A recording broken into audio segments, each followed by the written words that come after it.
How did you become the person that you are today? It's a very complex question. And I've written a new book called Twig, which can help you find out some of these answers. And some of these answers can both amaze and surprise you. It reduces down to the simple question of who am I? It's just 3 words, 6 letters, and the words get smaller. 3 letters, 6 letters, 1 letter. Yet, it is one of the most philosophical, challenging, of all questions. In today's hectic world, we don't have much time for introspection. But when we do, it usually occurs in 1 or 2 instances. The first instance is a personal favorite of mine, and it's a method that you can use at home, at a friend's house, or in a pub. I guess I kind of gave away with that one. After a drink or 2, we actually become quite reflective and start thinking about how do we become who we are. Become a little happy, the guards down. The problem with this method, though, is after a couple more beers, instead of becoming reflective, we become totally opaque. This is the ultimate PechaKucha. Reflection has left the building. So sadly, I must conclude that drinking is just not the answer to figuring out who you are. Now, there is a second time when you figure out who you are, and it's the OMG moment. And what follows after you say OMG? The idea?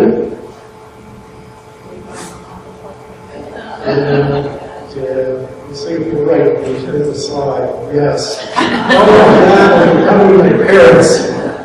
Now, is this really so bad? I mean, your parents did some pretty nice things for you, but of course, they certainly made a lot of mistakes.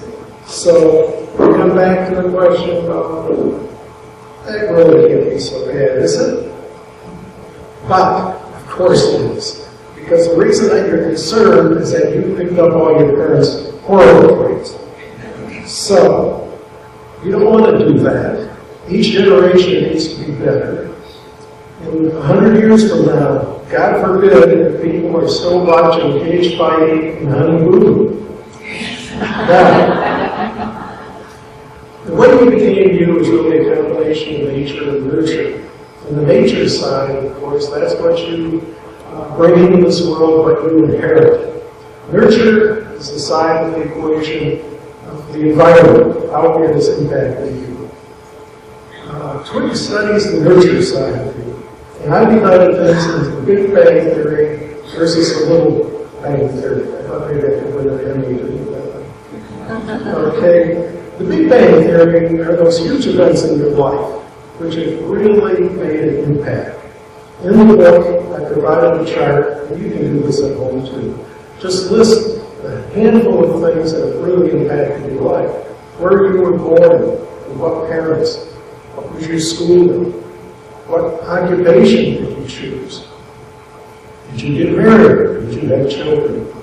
These are the big ones. A Twig really is going to focus on something else. It focuses on the hundreds of people, places, and things that have influenced your paths, the paths that you have taken. Now, introspecting is a tough business because there are so many people to think about, and how do you go about doing that? Well, Twig provides you with 37 different areas on which to reflect.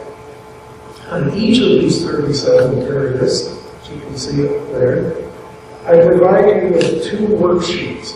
The first worksheet allows you to write down the name of the person and the topic. For example, modern art I learned at college from a professor.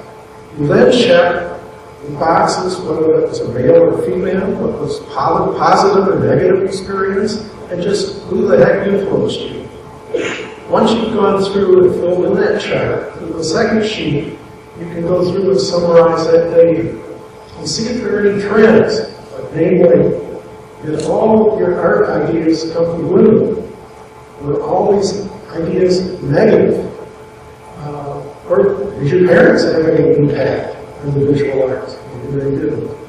Well, how do you go about doing all this? Well, self-knowledge in itself is a very noble endeavor, but it's much better if you can use it for continuous improvement. For continuous improvement, you've got to know where you are now to know how you get to the future state. Just like your mom and the doorjamb, be the mark. Now, how can you do this for free? Well, I've drawn you a little map. Now, you need a copy of this guy to help you. And one word of advice when you're crossing the street with waves. Now, I've also provided what I call not free method of getting the book. And it's from my website, www.twigbranchoffice.com. You can pick up a copy at the Williamsburg coffee shop, Richmond Road, up here, Iowa. And I'm teaching a class at Walt. I also have some copies here in the mission at the end. In conclusion, Aesop told a great fable of a dying man who got all of his sons together and gave them a bundle of sticks. They could not break this bundle of sticks. And the man removed the string and gave each son a single stick, which they broke very easily. The moral of the story, certainly, bundle up. Now, Twig will remind you of the reappointment of all those people that have given you strength and direction in your life. And my suggestion, go find them and bundle up. So try Twig, learn more about yourself. It's fun and it promotes positive mental health. Thank you very much.